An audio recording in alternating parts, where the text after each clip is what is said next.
Good morning everyone, ito po ang inyong lingkod, si Pastor Ruel Camya po mula po dito sa Winnipeg, Manitoba, Canada para po sa ating pag-aaral ng Salita ng Diyos ngayon pong umaga. Welcome po mga kapatid sa Tinig ng Pag-asa.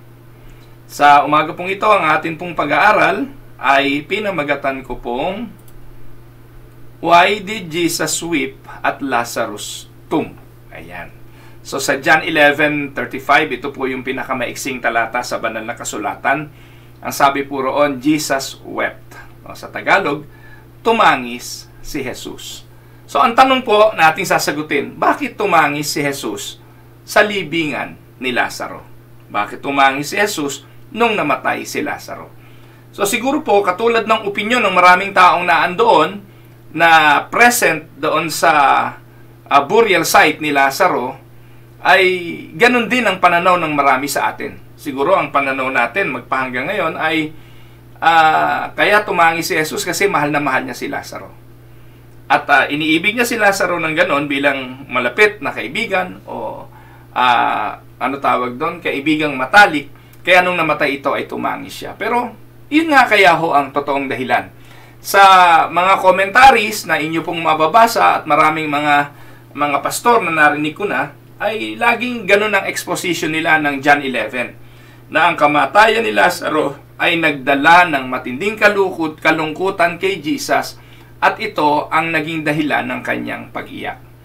Pero I beg to differ on this matter. Opo, ang Panginoon naman po, ang katotohanan, ay nalulungkot sa paglisan. Yung kamatayan ay separation ng ibig sabihin noon, hindi po ba? Kapag tayo po ay nawawala ng kaibigan, mahal sa buhay, anak, kapatid, or magulang, napakalungkot ho talaga nito. Pero si Jesus po ay Diyos, no po? At si Jesus, alam niya ang nangyayari. Nagugulat pa ho ba siya sa mga kaganapan ng buhay natin para iiyak pa niya ang bagay na ito? Well, pwede niyo sabihin siguro, Pastor Ruel, di ba si Jesus nasa katawang tao during His earthly ministry? Kaya involve yung emotions, involve yung kanyang pagiging human at that point. Kaya siya tumangis. Opo, hindi ko po sinasabing si Jesus ay naging indifferent nung siya'y nandito sa lupa.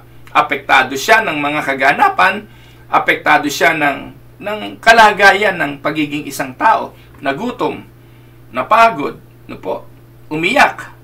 Pero ang point ko po ng argumento ngayon dito ay yung purpose ng kanyang pag-iyak. Mahalaga to na makita natin sapagkat magtutulak ito ng mas malalim na pangunawa sa mga trahedya at mabibigat na pangyayari sa ating buhay. Ano ba ang nagiging damdamin ng Panginoon sa mga sitwasyong katulad ng kamatayan ng mahal sa buhay? So, on how we are going to deal with the tragedies of life, on how we can deal with the trials and even the most difficult moment ng ating buhay.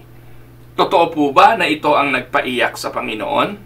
Alam niyo po mga kapatid, mahalaga sa Diyos ang kamatayan ng kanyang mga banal. Amen? Mahalaga, yun po ang sabi ng Bible, Precious in the sight of the Lord, the death of His people, of His loved ones, of His elect. So, ang atin pong pag-aaralan ngayon ay ang sagot doon sa tanong na, why did Jesus weep? Kung alam nyo na po yung sagot dyan, wala po tayong pagtatalo. Kaya lang po, baka mali ang ating pagkaunawa dito. Sa John 11, one of the more well-known miracles is the account of raising his friend. One of Jesus' most well-known miracle ay yung pagbuhay niya sa kanyang kaibigang si Lazaro. And it is a profound miracle, very dramatic. Kasi po, talaga hong hinintay pa ng Panginoon na mamatay si Lazaro bago siya pumunta roon. At makita natin na ang pagbuhay na ito ng Panginoon kay Lazaro ay pagpapakita na talagang merong life after death. At dito po pinakita yung dramatic display of Jesus' power and also rich with theological implication about resurrection, about eternal life, and the importance of the call of Christ to life. Na talagang ang Panginoon ang tumatawag parang isang patay ay muling mabuhay.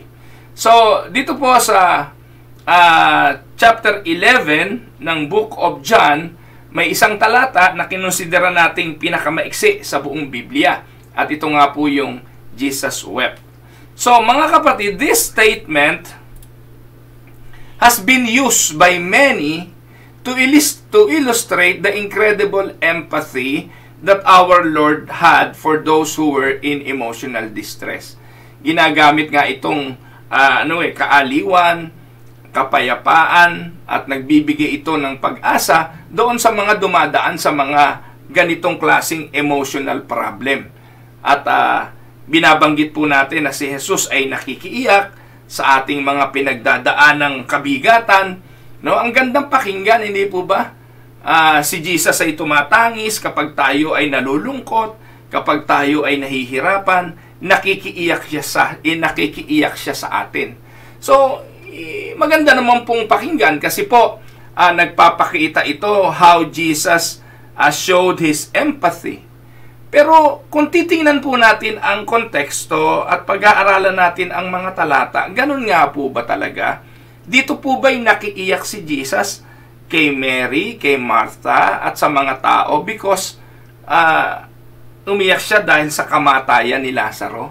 So, tingnan po natin ito at atin pong pagbulay-bulayan. Naniniwala po tayo na nagdala ito ng mabigat na suliranin at kalungkutan sa magkapatid na si Martha at si Mary. Sabi, both of them are distraught at the death of their brother. And though Christ knows that He will raise him from the dead, malinaw naman yan, no? Sa verse 15, verse 23, and verse 30, he still hurts at the pain of his friends. Ito po yung madalas na pananaw, no po? Like Christians are commanded to weep with those who weeps and to cry with those who cries. At least ito po yung major interpretation ng marami. Dahil sa kalungkutan ni Martha at ni Mary, ang Panginoon to the rescue at siya'y tutugon doon po sa pangangailangan ng kalungkutan ng kanyang mga kaibigan. Maaring ako po ay in a minority sa pananaw na ito. Ako po'y naniniwala, I do think that it is plausible that Jesus weeps in verse 35 because he is saddened by the grief that Mary and Martha are experiencing. Granting for the sake of argument. But, mga kapatid, I tend to think na ang pagtangis at ang luha ng Panginoon ay kakaiba doon sa pananaw ng marami. Naniniwala po ako na hindi ang kalungkutan ng magkapatid na si Maria at si Martha ang nagpaiyak sa Panginoon. Ako po personally naniniwala, hindi ang kamatayan ni Lazaro at ang habag kay Lazaro, ang pagkawalay kay Lazaro, ang naging dahilan ng pag-iyak ng Panginoon. I don't know kung mag-a-agree kayo sa akin, pero ito po yung aking napagbulay-bulayan sa mga talata. Hindi lang po bunga ng emotional burden. Hindi lang po bunga ng matinding kalungkutan na nakita ang kanyang mga kaibigang si Martha, si Mary, na nagluluksa, kaya siya umiyak. Minsan tayo po ganon, hindi po ba? Pagpupunta naman tayo sa mga lamay, nadadala tayo, yung emosyon natin nadadala sa mga pag-iyak ng mga tao roon. Lalo na nga pag maglilitanya na ng mga nakakaiyak na nakataga. Ba't mo kami iniwan? Kawawa naman kami. Minsan nahabag din tayo, naaawa tayo, at napapaiyak tayo. Ngayon ang tanong, ganun bang habag lang ang naramdaman ng Panginoon? Ganun bang awa lang ang narinig ng Panginoon sa mga tao kaya siya nagawang umiyak? So, ako po yung naniniwala that the tears are of a slightly different sort. Jesus is pained, nasaktan to be sure, but not because Lazarus has died. Uulitin ko, si Jesus ay nasaktan, siya po'y umiyak, hindi dahil namatay si Lazaro or because the sisters are grieving, but because all around him there is a serious and disturbing lack of faith. Kilala naman natin yung magkakapatid na yan eh. Lagi po dyan si Jesus eh. Do you remember the time na dumalaw si Jesus sa bahay nila? Itong si Mary, ano po ang ginawa niya? He sat at the foot of the Lord Jesus Christ. Nakinig siya kay Jesus while si Martha nasa kusina, walang tigil ng kanyang gawain. At doon sa pagkakataong yon, sinaway siya ng Panginoon at ang sabi sa kanya ng Panginoon, Martha, laging piliin mo kung ano ang mas mahalaga. At ang mas mahalaga, maupo ka sa aking paanan at mag-aral ka. Makinig ka. Katulad ng ginawa ni Maria, hindi ito aagawin kailanman sa kanya. So, alam niyo po mga kapatid, dahil po sa bagay na yun, naniwala po ako na natutunan ni Martha ang magandang lesson na yun. At dito sa pagkakataong ito, tingnan natin yung buhay ng dalawang magkapatid na ito on how they react on the presence of Jesus nung dumating na ang ating Panginoon. Ano po? At least, no, yung pong majority ng mga tao, sa panahon natin ngayon, talaga ang kanilang paniniwala, naki-empathize si Jesus. Kaya siya umiyak. Pero again ako po'y naniniwala na ang dahilan ng pag-iyak ng Panginoon, hindi lang dahil sa namatay si Lazaro, hindi lang dahil tumatangis yung kanyang mga kaibigang si Mary at si Martha, but because all around him, Mary, Martha, and all the people around him that time, ay hindi niya nasumpungan ng pananampalataya. Nasa naman ang proof niyan, Pastor Ruel? Baka naman yan ay kwentong kutsero lang. Baka naman yan ay walang basihan. So, ang gawin po natin ngayon ay let us read the flow of the account at ating tingnan. Ano po ang sabi? Sabi po, Jesus intends to let Lazarus die. Tama, mali? Pinaabot sa kanya ang balita na ang kanyang kaibigang si Lazaro ay may malubhang karamdaman. Ano po? So, ano po ang ginawa ng Panginoon? Pumunta ba siya agad? Agaw buhay, di po ba? Pero hindi, nagpalipas pa siya ng ilang araw. Jesus intends to let Lazarus die, which is why he does not come immediately when told that his friend is deathly ill. So, ikaw naman pala ang dahilan, Lord eh. Nagpaliban ka ng pagpunta. Sinadya mong huwag pumunta agad, kaya namatay si Lazaro. Ba't kayo iiyak-iyak? No, di ba? Ganun dapat, ano? Hindi po natin inaakusan, pero bakit gano'n, no? So, ang katotohanan po, ang realidad, He lets Lazarus die on purpose. So, Jesus is a sovereign Lord. God is a sovereign God. Wala nakakalampas sa kanyang kamay. He knows all things. Alam niya ang mangyayari kay Lazaro, alam niyang mamamatay si Lazaro, at alam niyang bubuhayin niya si Lazaro. Ang tanong, bakit pa siya umiyak? Bakit siya tumangis? He knows what to do. His intention was to go later because He is going to resurrect him later. Tama? So kung ang dahilan ng kanyang pag-iyak ay dahil namatay si Lazaro, tanong, sino ba nagpahintulot na mamatay si Lazaro? Nakuha niyo po mga kapatid? Kung ang kamatayan ni Lazarus ang cause ng pagtangis ni Jesus na siyang lagi nating naririnig sa mga pastor. No? Mahal niya si Lazaro, kaibigan niya si Lazaro. At naki-empathize siya kay Mary at kay Martha, kaya siya umiyak. So, itingnan natin yung konteksto. So, when he arrives, sino yung unang taong sumalubong sa kanya? Ang unang sumalubong sa kanya ay walang iba kundi si Martha. She declares, Lord, ito sabi ni Martha, verse 21 and 22, ano po? Nandyan, John 11, 21, 22. Ang sabi po ni Martha, Lord, if you have been here, my brother would not have died. But even now, I know that whatever you ask from God, God will give you. So, tingnan niyo po mga kapatid. Ang paniniwala nitong si Martha, si Jesus ay makapangyarihan. He has a direct channel to the Father, and whatever Jesus asked to the Father, it will be granted by the Father kung si Jesus ang hihingi. Ganon ang paniniwala ni Martha kay Jesus. Tama? Dahil nasaksihan niya ito. Alam niya ang mga nagawa ng Panginoong Hesukristo. Po. Pero, look at the declaration, Lord, if you have been here. Ngayon, puntahan lang natin saglit mga kapatid. Sa book ni John, ito po ang huling himala na ginawa ng Panginoon. Meron pong 7 miracles na ginawa si Jesus in the book of John. And I want you to look at every miracles. Isa-isahin po natin. Pero hindi ko na po tatalakayin ng marami. Ano po? Nang mahaba po ito eh. 7 miracles in the book of John. Minsan po gagawa ako ng sermon series dito. 7 miracles. 1. Ito muna yung reaction. Ano po? Let us go to the reaction of Martha. Sabi po ni Martha, if you had been here, my brother would not have died. But I know that even now, God will give you whatever you ask. So, ito yung paniniwala ni Martha. Pero, ang paniniwalang ito ni Martha ay laging nakakonfine doon sa idea na if you have been here. Kung nandito ka lang. So, in Christ's absence, para bang ang paniniwala ni Martha ay you are not in control. You are only in control if you are here. You are only powerful if you are here.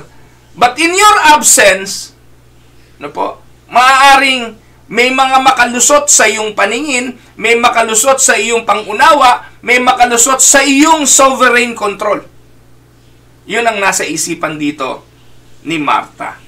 So, tingnan po natin mga kapatid, ang 7 miracles of Jesus in the book of John. At nasaksihan ito ng mga tao. Una, yung turning water into wine. Sa John chapter 2 verse 1 to 12. The first sign, John reference complement the theme of newness found throughout the books of the opening chapters.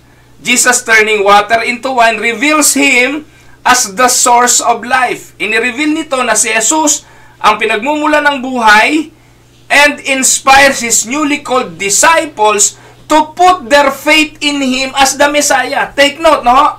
The purpose of the miracle is for the disciple to put their faith in Him as the source of life. Po? Kaya yun ang layunin ng mga himala. Kaya niya yan tinupad. Pangalawa, healing of the nobleman's son. John chapter 4. The second sign illustrates Christ's mastery over distances. When a nobleman approached Jesus in Galilee pleading him to heal his sick son, sabi ni Jesus, send him away, saying, go, your son will live.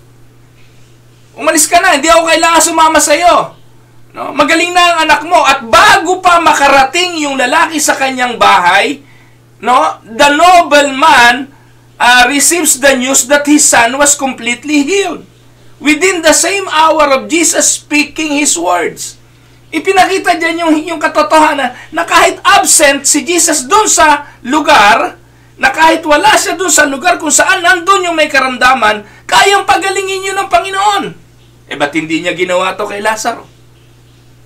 Bakit pinahintulutan niyang mamatay si Lazaro? Sapagkat at this point, ang gustong ipakita ng Panginoon doon sa nobleman ay ma-exercise ang kanyang pagtitiwala na dahil sinabi ng Panginoon na magaling na anak mo, uuwi siya at ipakikita sa kanyang magaling na ang kanyang anak. It is also for the purpose of, ano tawag doon? Making that person believe on Christ. It is all about faith. Now, pangatlong miracle, healing of the man at the pool. Sa Bethesda, hindi po ba? Ito yung third sign confirms that Jesus also wields mastery of time. No, he has the power of timing. When Jesus tells a man who had been disabled for 38 years to pick up his mat and walk, John tells us the man was instantly well and did indeed walk.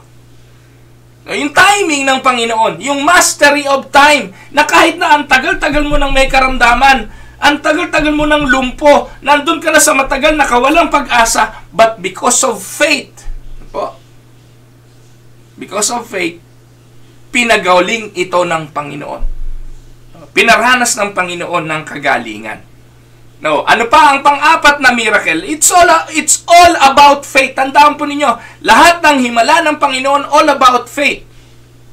Yung turning water into wine, ano sabi niya doon sa mga alipin? Punuin ninyo ng tubig ang tapayan. Alam nilang tubig yun. Pagkatapos nung napuno na, inutusan niya ang mga ito. Sumalo kayo ng tubig doon sa tapayan, ipainom ninyo sa mga bisita. Aba, kung ako yun, sabi ko, Lord, tubig yun eh. But they obey Jesus. And while they are in obedience to Jesus, yung tubig naging alak. Ano po? Pananampalataya lagi. Ano po? Pang-apat, feeding of the 5,000. This is the fourth sign that shows Jesus to be the bread of life. And after feeding the crowd of 5,000 with no more than 5 barley loaves and 2 fish, ano po? And somehow managing to fill 12 baskets with leftovers. So the people recognize Jesus as the prophet who come into the world. He alone is the nourishment, and He alone is the one who can sustain your spiritual life. He is the provider of everything we need.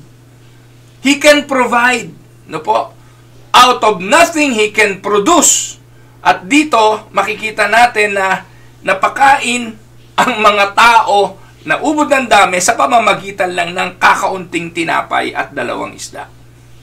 Po. And it is a matter of faith. Panlima, walking on the water. In a display of this, Jesus has mastery over nature. He has power over nature. Kaya, nung sinaway niya ito, ano sabi niya? Ano sabi ng mga alagad? Ano ba naman? Sino ba naman to? Pati ang hangin, no? Pati ang unos sumusunod sa kanya. Jesus walked across the surface of the sea to His terrified disciples. And in the midst of a churning storm, it is I, sabi ni Jesus, do not be afraid. And He climbs on board, and in the blink of an eye, the boat had suddenly reached its destination. He has power over nature. And here, sa huli, ito na po yung dulo, ito po yung ating pinag-aaralan, ito yung ating konteksto. Ibig sabihin, namasdan, nasaksihan ng mga alagad, nakita ng mga taong nakapaligid sa kanya, naikwento at naging dahilan kung bakit sino siya ngayon at sinusundan ng mga tao. It is because of those miracles. At dito po makikita natin, ano po, yung resurrection o yung healing, pang-anim pa lang pala yan, the healing of the blind man.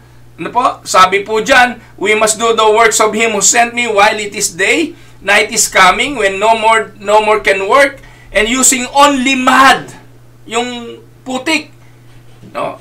Yung bulag ay muling nakakita. Ang bulag na ito ay bulag since birth. The sixth sign portrayed Jesus as the light of the world.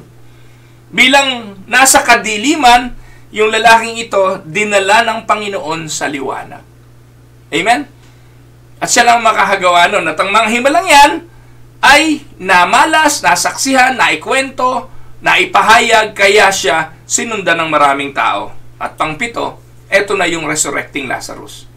In a poignant instance of foreshadowing, Jesus demonstrated His absolute power over death. Pinakita niya rito yung kapangyarihan niyang bumuhay ng patay. Ano po? By resurrecting Lazarus, it is a foreshadowing of what will happen when a Christian died. This miracle proved to be the straw that broke the back of the Sanhedrin. Dahil po dito, pagkatapos ng himalang ito, may mga nanampalataya sa kanya, yun po yung naging epekto, yung iba hindi, yung iba isinumbong siya sa Sanhedrin. Ano po? Upon receiving news of it, the Pharisees began plotting to kill Jesus. Ito yung huli. Ano po? Ngayon, sa dami ng himalang yan, na nakita ng mga tao during that time, at this point, dapat lubusan na nilang kilala si Jesus. Na si Jesus ay may kapangyarihan na mag-produce, no, ng tubig gawing alak, na yung may kapangyarihang magpagaling kahit wala siya doon sa lugar kung saan nandun ang karamdaman.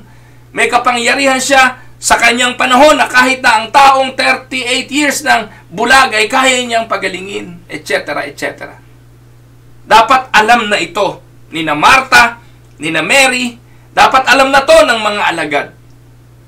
But, ayon sa ating kwento, ano po ang sabi? Ito yung nangyari kay Martha. Her outlook is mixed. On one hand, she seems bothered that Jesus showed up late. Hindi siya dumating sa tamang panahon.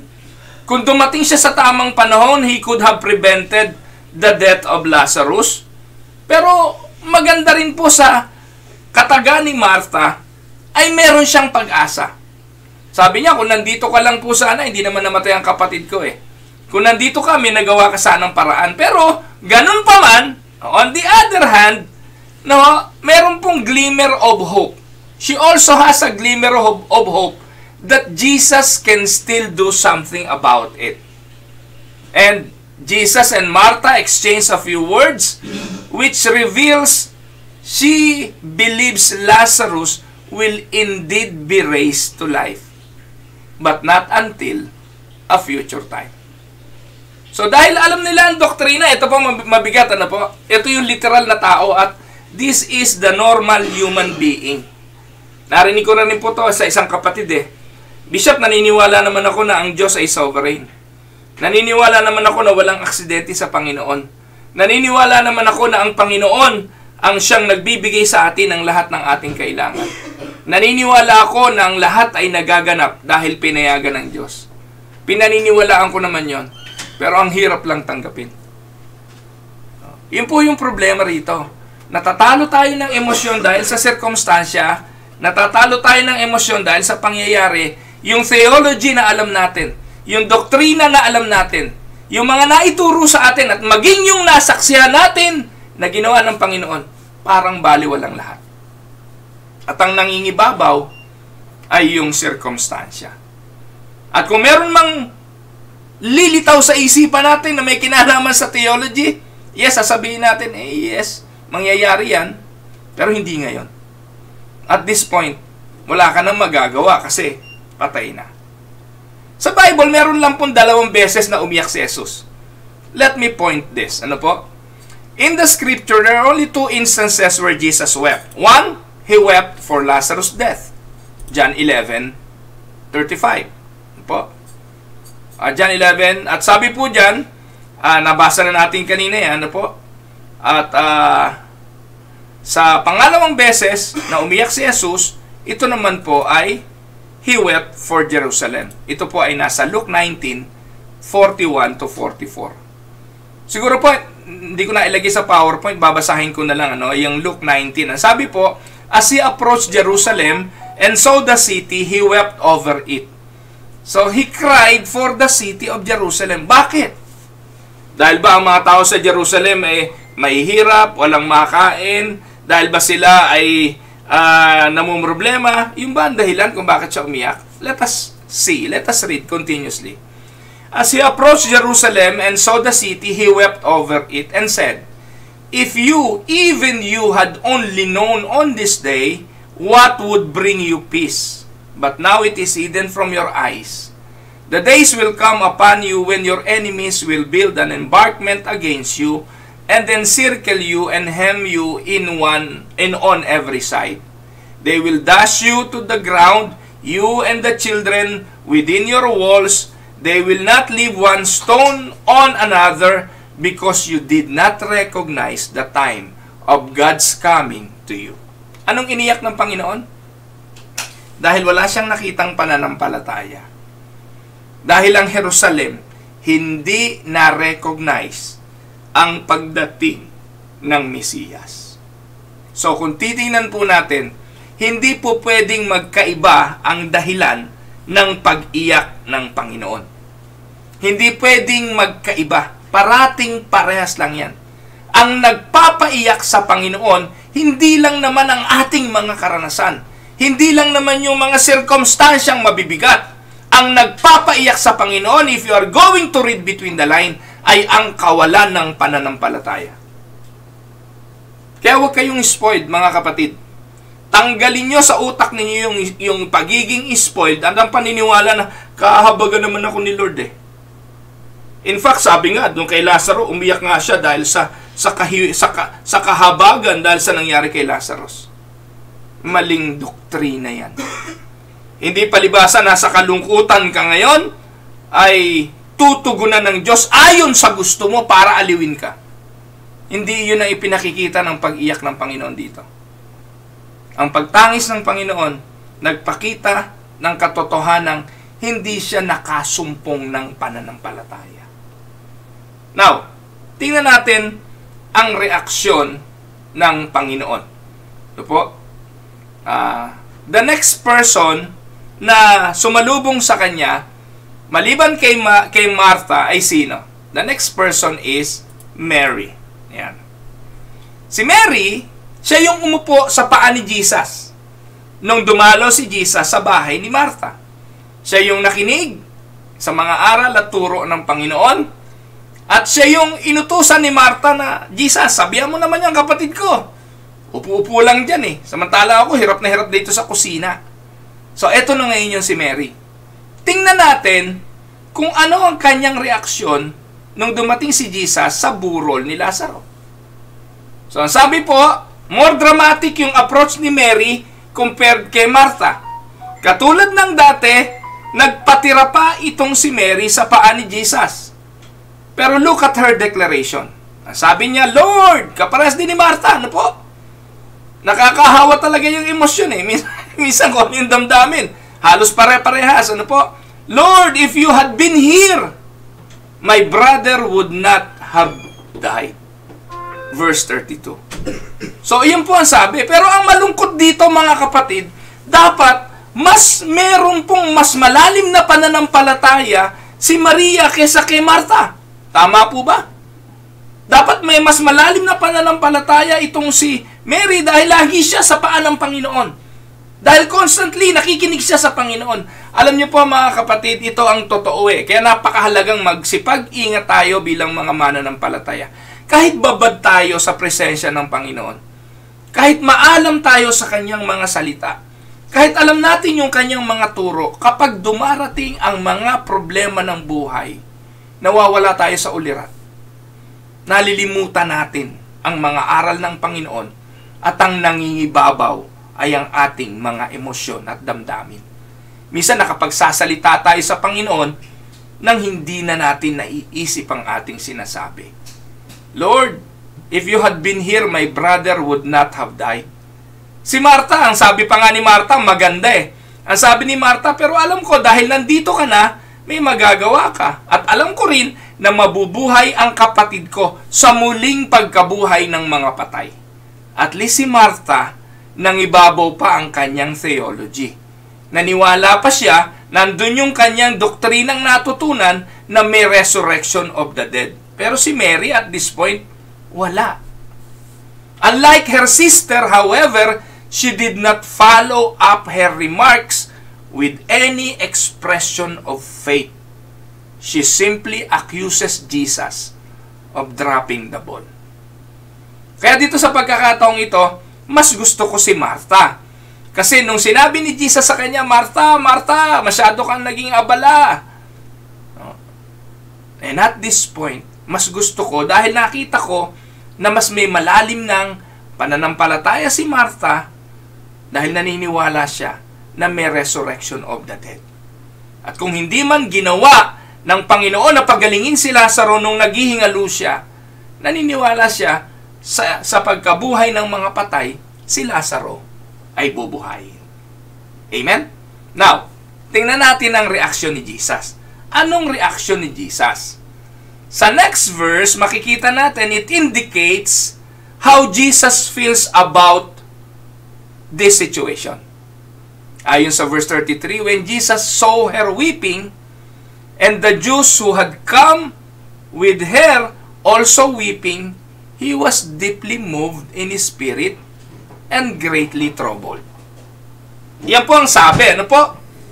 Noong nakita ng Panginoon na umiiyak si Maria, at ang mga Hudyong na andoon ay nagiiyakan din, yung mga taong nandoon nagiiyakan din, He was deeply moved in his spirit. Yan. So kung titingnan po natin yung verse na yan, iisipin natin na nahawa nga si Jesus, kaya siya umiyak. Kaya umiyak si Jesus, naawa rin siya. Ang tanong, kanino siya naawa? So yung term na ginamit dyan, he was deeply moved in his spirit. Pero ang sumunod na term dyan, and greatly troubled. Greatly troubled. Ano bang ibig sabihin yan? Inaral ko pong mabuti yung mga katagang yan. Jesus looks around and he sees despairs. And this bothers him. But not because he is sad to see his friends sad, but because they should have greater faith than this. Dapat hindi na kayo ganyang magluksa. Dapat hindi na kayo ganyang nagpapatira pa. Hindi na kayo nagtatangisan na parang mga taong walang pananampalataya. Dapat at this point, naiintindihan ninyo na ang kamatayan ng isang mahal sa buhay ay kapahingahan. Ang kamatayan ng isang mananampalataya ay pag-uwi sa kanyang tahanan. Hindi na kayo dapat ganito masyadong naglulupasay na parang mga walang pananampalataya. Nakuha niyo po? Ito ang dahilan kung bakit si Jesus ay na-bother. Ano po? So, this bothers him. Bakit? Because Jesus look around and see despairs. Not because he is sad, but because they should have greater faith than this. So, immediately following Jesus, he was led to the tomb. Yun na po yung John 11:35, na kung saan, pagdating nila sa tomb, at this point, it could still be up for debate kung ano talaga yung naramdaman ng Panginoon. Maaaring sabihin niyo, kaya naman umiyak si Jesus nung nakita na niya si Lazaro. Nakita na niya ang kalungkutan. Pero ano po ang sabi ng talata? Anong interpretasyon ng mga tao? Kasi ang sabi, noong pumunta na si Jesus, nakita nila na si Jesus ay umiyak muli. When Jesus weeps, the crowd says, he loved Lazarus so much. They interpret the emotion as an outburst of love. Pero yung word na ginamit po, the phrase translated deeply moved in his spirit, sa Greek word po yan ay embryomaimai, na ang kahulugan po, be angry to express indignant displeasure. Yan po ang naramdaman ng Panginoon. Nung nakita ng Panginoon ang mga tao'y tumatangis, si Maria'y tumatangis, si Marta'y tumatangis, umiyak. Ano sabi ng Panginoon? Sabi ng talata, bago siya umiyak, take note, hindi pa siya umiiyak dyan. At that point, ang sabi ng talata, he was deeply moved in his spirit. At yung word na in deeply moved, tinanap ko po sa original Greek yan, ang kahulugan po pala nun, ay yung word na embryomaumai, na ang kahulugan to be angry, to express indignant displeasure. Binanggit ko na yun kanina, na sana hindi na kayo ganyan. Kaya nang pumunta sila sa libingan ni Lazaro, to say deeply moved is true, but it doesn't give a clear picture of how he was moved. So basically, hindi po siya moved because he was depressed. Jesus was deeply moved because he was mad. He was angry. Kanino? Sa mga tao. Because hindi niya nasumpungan ng mga ito na nasa pananampalataya. Amen? Alam niyo po mga kapatid, wala naman po nakakaalam ng puso natin. Alam ng Panginoon kung anong reason ng ating pag-iyak. Kung ang pagtangis natin, kaya tayo umiiyak dahil hindi na natin makikita yung mahal natin sa buhay, normal yon. Hindi po kasalanan yon. Kung tayo umiiyak dahil nalulungkot tayo, bunga ng separation because of death, naalala natin na yung mga masasayang sandali ay hindi na mauulit, pwedeng umiyak at dahilan yon ng pag-iyak. Hindi yun kawalan ng pananampalataya. Pero kung questionin mo ang Panginoon, tatanungin mo ang Panginoon at sasabihin mo, kung nandito ka lang sana, kung ginawa mo lang sana yung dapat, Hindi sana namatay ang kapatid ko kung ganito ang ginawa mo. Hindi sana namatay ang asawa ko kung ganito ang ginawa mo. Kung pinagaling mo lang siya. Yun po yung kawalan ng pananampalataya. At yun po ang hindi nakita ng Panginoon. Yun po, ng mga oras na yan. So when Jesus weeps, the crowd says, "See how he loved him?" They interpret his emotional outburst the way most Christians have. But others in the crowd had different thought. Could not he who opened the eyes of the blind man? Bakit hindi niya magawang buhayin ang patay? Nung nakita nila na si Jesus ay umiyak, ang sabi ng mga tao, mahal talaga niya si Lazaro. Kaya siya umiyak. Yan ang interpretasyon ng mga taong nakapaligid sa kanila.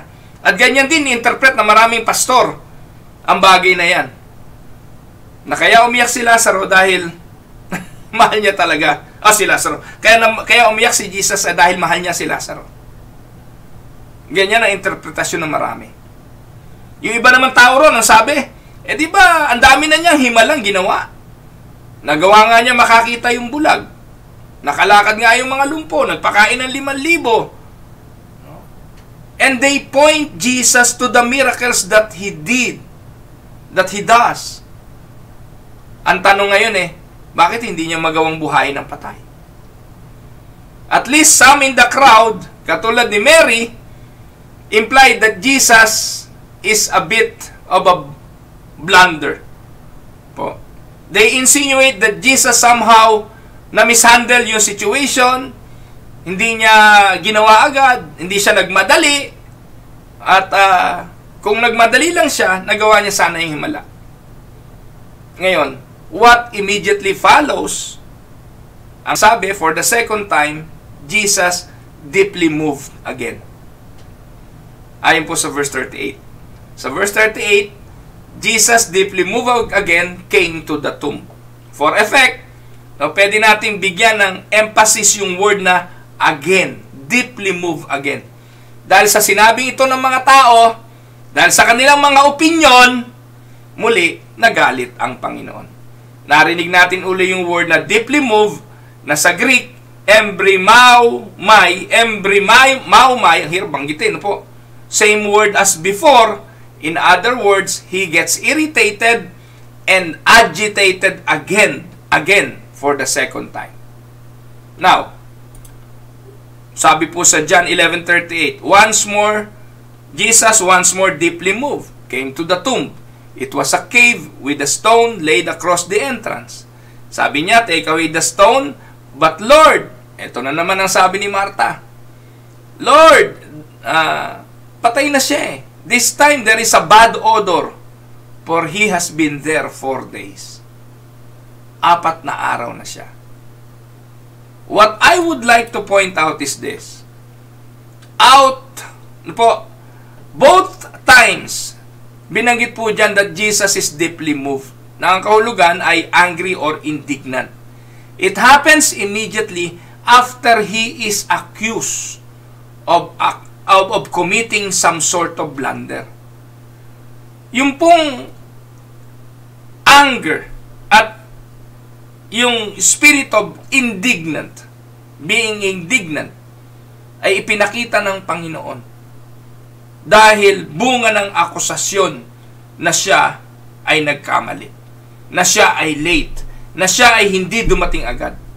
First, ang sabi po, Martha implies that Jesus should have done something, but at least give some effort, O Lord, to demonstrate that she still trusts Jesus. Sabi niya, okay, naniniwala naman ako, bubuhay mo uli si Lazaro, pero hindi ngayon sa pagkabuhay na maguli. Yan po ang sabi ni Martha. Si Mary, outright, she blew it.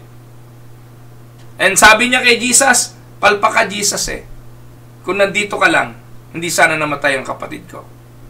Then yung mga taong nandun imply that he made mistake, to which again he bothered. Jesus bothered by the lack of faith of Martha, by the lack of faith of Mary, and the lack of faith of all the people present at that event. The same weeping na ibinigay ni Jesus sa Jerusalem is the same weeping na nangyari nung si Lazarus ay namatay. At ano yon? The lack of faith.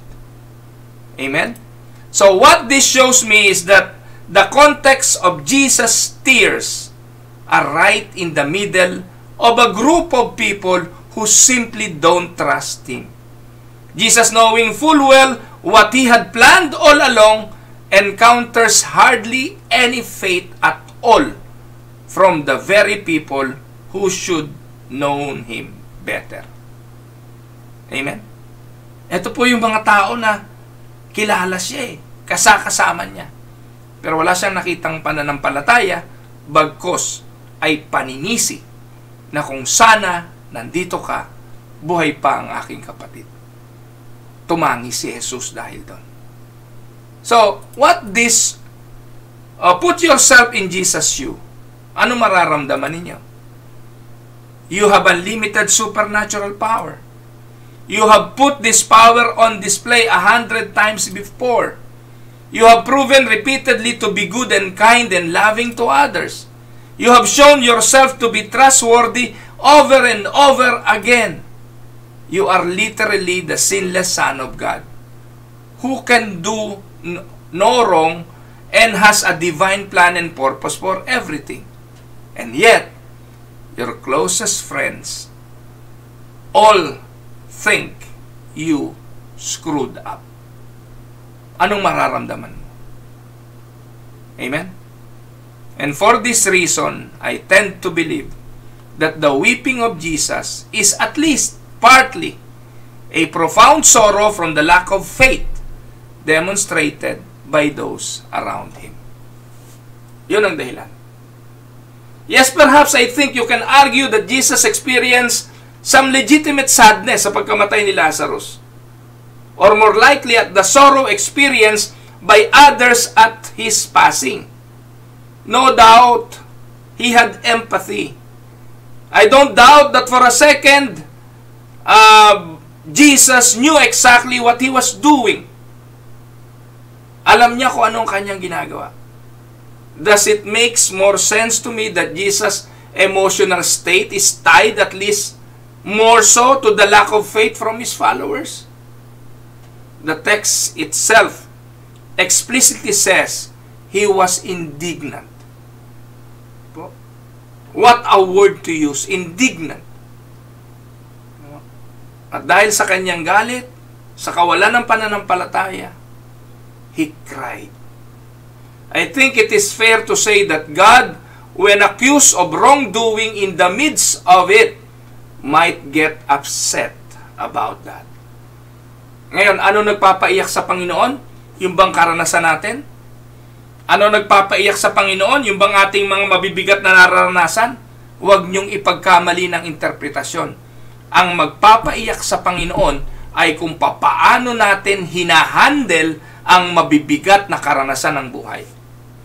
If you are going to handle those trials and temptation and problems of life with faith, hindi siya tatangis. Tutulungan niya tayo. Gagabayan niya tayo. Lagi naman yun. At maging dito, even in their lack of faith, to the rescue si Jesus. Amen? Pero wag natin siyang paiyakin.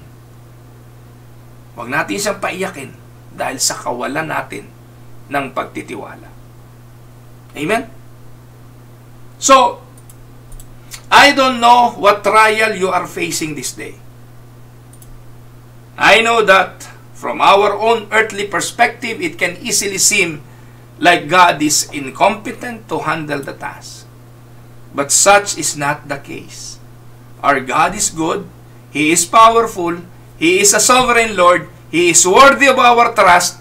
And when we give Him our faith, it not only is greatly pleasing in His sight, but gives us the rock-solid assurance that He intended us to have. Amen? I would like to close this message this morning with a challenge. Let this be a lesson to all of us. Even when everything is spinning out of control and nothing seems like it is adding up, remember that when all was said and done, the dead man emerged from the tomb. Out of death, Christ can bring life. Jesus was vindicated then, and He will be in your life too. Challenge, trust Him. Ang kawalan ng pagtitiwala at kawalan ng pananampalataya, magpapaiyak sa Panginoon. Amen? So I hope naintindihan natin yan at dinala tayo sa mas malalim na pangunawa sa mga theology at doktrina ng banal na kasulatan. Pagpalain po kayo ng Panginoon. Ito po ang inyong lingkod, si Pastor Ruel Camia po, mula po dito sa Winnipeg, Manitoba, para po sa Tinig ng Pag-asa. God bless everyone.